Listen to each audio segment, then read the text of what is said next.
Hi, this is Biff Byford from Saxon, and... Paul Quinn.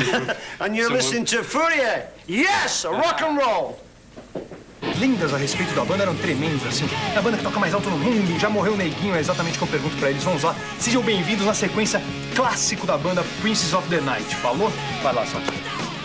What about the legends? By the time I was a teenager, I always listened to some legends, like Saxon plays the highest level, you know, in volume, and some people got smashed in the concerts, and a guy passed out, you know, this kind of, what's real and what's...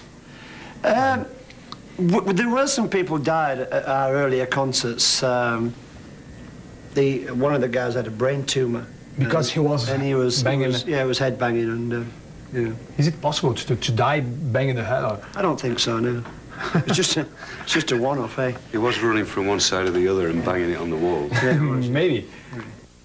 What about Unleashing the Beast? I was very surprised with that. Is it a kind of back to the roots, back to the Saxon roots? It's a move back to our earlier songwriting style, but I think the album's more modern sounding. But it's definitely a move backwards to our earlier years. You know, it's Crusader, Wheels of Steel, things like this. More like that. Yeah. What has changed in the compositions? Well, it's the album's a lot more atmospheric and it's a lot darker. You know, it's a lot more mystical album. It's less commercial in a sense of it's not as poppy as, say, you know, bands were in the middle 80s. It's heavier. When has it started, like the approach with pop in the Saxon history? Because you started like approaching when you record like Christopher Cross and this kind of stuff. I mean, I like the Christopher Cross cover though, the Ride Like the Wind. It's a cool song, you know, and we just liked it because it reminded us of motorcycles, really, wasn't it? You know, it's like, you know, we're into motorcycles, Ride Like the Wind, it's the same.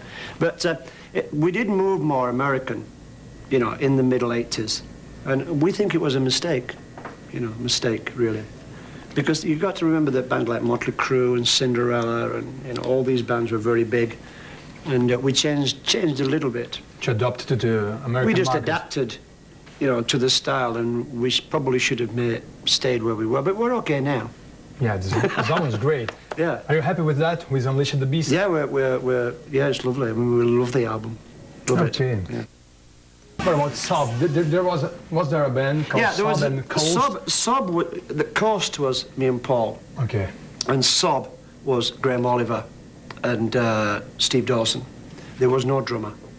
And our drummer sort of joined as well. And we got together and we called it Sob. Wasn't Pete Gill, so? No, Pete Gill wasn't in it then. No, okay, no, Pete Gill wasn't in it then. And the drummer from Coast was in Sob. And I think he left for some reason. I think we burnt him out, didn't we? He got tired. Anyway, he couldn't play the fast song, so he left. And he was too good looking anyway, wasn't he? He was far too good looking. So he left, and we advertised in the, I think then it was the New Musical Express. Yes. NME, yeah. Exactly.